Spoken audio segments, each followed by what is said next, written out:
weekend, we're joined by Tom Slater, editor of Spiked Online. Oh, Tom, did you just love that press conference yesterday? Did you love it? I mean, it's never short on entertainment, is it, when Donald Trump comes to town? And what a contrast between the two of them, not just in the style and the politics, but you've got an American president who loves the media questions, who loves the spotlight, and you've got a British Prime Minister who's under the cosh and is just squirming at every single question. So, I mean, it was so fascinating in terms of the contrast, so entertaining, because, you know, Donald Trump is the kind of walking, talking embodiment of all of the issues that Keir Starmer refuses to deal with or is incapable of dealing with. So what a remarkable spectacle that was yesterday. Yeah, I was going to say, we've got a Donald Trump, a president who loves the spotlight, loves the camera. We've also got in the American president, a man who loves Great Britain, loves its people, cares about this country, which I am not sure Sir Keir Starmer did. And to be honest, the thing for me, the most sort of divergent aspect of that press conference is Sir Keir Starmer, Donald Trump basically saying, you've got to curb migration, you've got to stand up for your country, you've got to cut your energy bills. You've got to try and become energy self-sufficient and use the natural resources you've got. And Sir Keir Starmer's response was always, we've got to do it together with Europe. And I just thought, you know, that age-old question of where is Britain? Is it Atlanticist, or is it part of the EU, or is it the interlocutor between the both of them? And I think we both know, don't we, in which direction Sir Keir Starmer is minded to turn. Let's have a listen now to The Sun's political editor, Jack Elsom, asking Trump and Starmer about migration. Legal migration is at record levels in Britain. The Prime Minister is trying to tackle that. What advice would you give to the man standing next to you on trying to stop illegal migration in Britain? I told the Prime Minister I would stop it, and it doesn't matter if you call out the military, it doesn't matter what means you use, but it's going to destroys countries from within. And we're actually now removing a lot of the people that came into our country. It's a very hard chore. We were given a very bad hand. Millions of people came in from prisons and mental institutions. We have to remove them.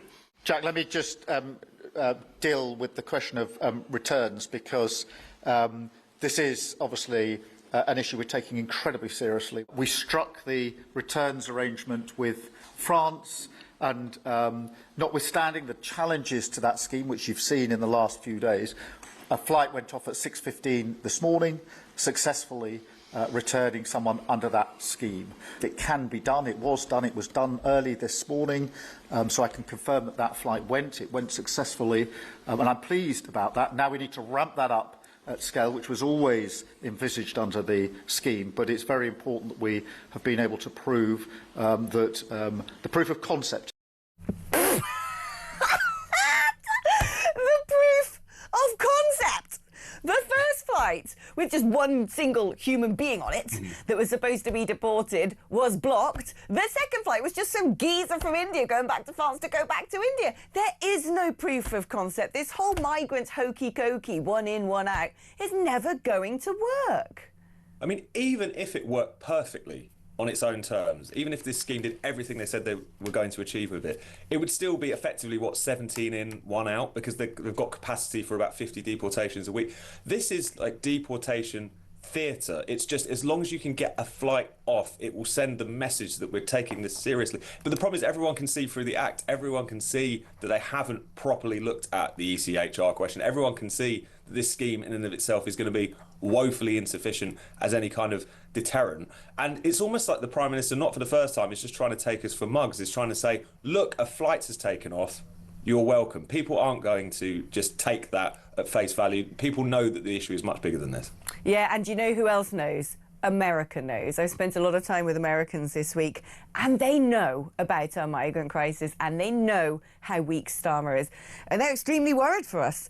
An interesting division, I think, between the two countries, and I think this has been, in front of cameras, hugely played down, curated, choreographed and managed, but the Americans are utterly spitting feathers over this, I can tell you that for free, is the fact that that this country is going to go ahead with the recognition of a Palestinian state. Let's actually hear what Trump and Starmer had to say about that.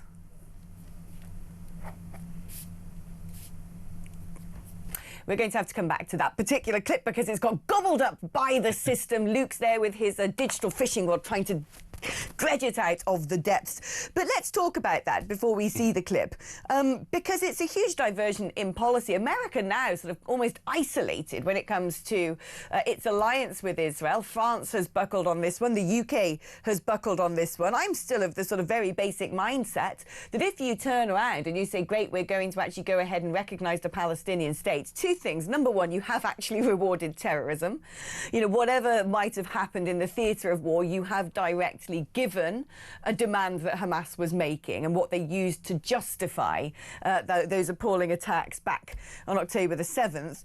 But number two, there doesn't seem to be a two-way street. You know, if you ask people in Gaza, if you ask Hamas, do you recognise the state of Israel? They do not. They never will. So I just cannot see where the moral authority to do this is coming from. No, absolutely. I completely agree. This is rewarding terrorism. This is rewarding October the 7th. Hamas's leaders have said as much, that this was essentially this would be the crowning achievement of what they disgustingly call the Operation Al-Aqsa flood. It is so obvious that the sequencing of this is a sort of moral outrage. And there's also just the practical questions, like who is going to be the leadership of this Palestinian state? Is it going to be Hamas? Is it going to be the Palestinian Authority, who haven't had an election in a long time and are, broadly speaking, quite hated in not only the West Bank, but obviously Gaza as well, seen as corrupt and crooked. And it's essentially the best thing you could say about it is that it's a virtue signal. But it's obviously so much worse than that. It's responding to the most lethal attack on Jews since the Holocaust by rewarding the very organisations who carried it out. And the fact that Keir Starmer, Emmanuel Macron cannot see that, I think really calls into question their judgment on all kinds of different issues. Are you surprised, actually, at America's sort of softly approach to the UK on this? I mean, we're not privy to the conversations that have happened behind closed doors, the sort of negotiations that were taking place in Chequers. But were you surprised that America has sort of almost acquiesced to Europe's direction of travel on this geopolitical issue? No, it is interesting. I mean, how much of this is down to personal relationships, down to the kind of horse trading that goes on behind closed doors is unclear. But it has been striking that ever since Starmer and Macron made this big move towards recognising a Palestinian state, you just have Trump essentially say, well, that's up to them, which is unusual in terms of American foreign policy. So why this is, I'm not entirely sure. But what's quite clear is that America is mainly quite steadfast in its support for Israel. And really, broadly speaking, that is the key backer, isn't it, in terms of the kind of geopolitical support that it requires.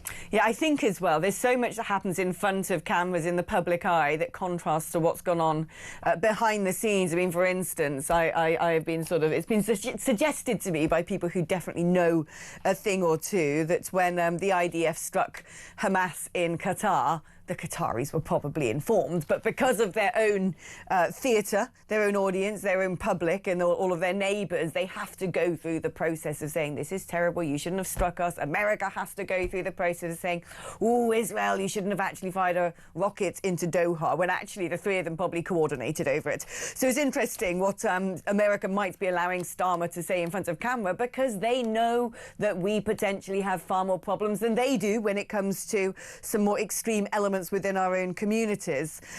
Let's talk about my favourite person. I mean, I just think he's such a glowing example of everything a politician should be. Every time I think about him, I just get these sort of warming sensation in my body, these tingles of patriotism and hope. The London Mayor, Sadiq Khan, who Donald Trump very much doesn't like. Let's listen to a clip of him speaking on Air Force One. Oh, I didn't want him there. I asked that he not be there. I don't want. I think the mayor of London, Khan, is among the worst mayors in the world. And we have some bad ones. If you look at Chicago, but I think he's the equivalent of the mayor of Chicago. I think he's done a terrible job. Crime in London is through the roof. The mayor of London, Mayor Khan, has done a terrible job. And on immigration, he's a disaster. No, I asked that he not be there. He wanted to be there, as I understand. I didn't want him. Who would want him? I mean, Donald Trump is absolutely right to do this, isn't he? Because Sadiq Khan has taken every opportunity to put out his virtue signalling posts. He has been disgustingly shameful, embarrassing, crass, unpolitical, undiplomatic, a conceited, cocky little know-it-all who thinks he is the most self-righteous person on the planet. Talking about the leader of the free world, our special relationship with our closest ally, but no, the 2'4" midget poison dwarf always knows best, doesn't he? And I am pleased to see that Donald Trump said, I don't want him there. And also, I don't think Sadiq Khan was expecting the invitation. I dare say he's benefited a lot from this kind of extended beef which has existed between the two of them. It has raised his stature, if that's possible, in terms of just allowing him to sound off whenever Trump does anything or comes to town. I think it's, broadly speaking, been good for them. And it is in Donald Trump, he's find someone who likes to nurse a grudge, likes to nurse a feud, and therefore it's something which has now become a kind of routine feature. But you're absolutely right. Not only has Sadiq Khan been an absolute disaster as mayor of London, I also think in terms of the sort of ambassadorial role, the kind of representing the city, he's just made us look like a complete laughingstock in which crime is out of control, but at least there's a pro-trans firework display every New Year's Eve. I mean, it looks absurd from the outside. London has started to take on this reputation, particularly in America, as being a complete basket case in a way that many American democratic-led cities are. And you have to lay that at his door. Everyone has noticed the decline over the course of the past decade. And just because I think almost that's why he has to kind of constantly become a figure in the culture war, to act like he's facing down this far-right American president, or however we would put it, because it distracts from the fact that he's doing a terrible job of it in every other area in London. Couldn't agree more. It's always great catching up with you, Tom. Tom Slater, editor of Spiked Online.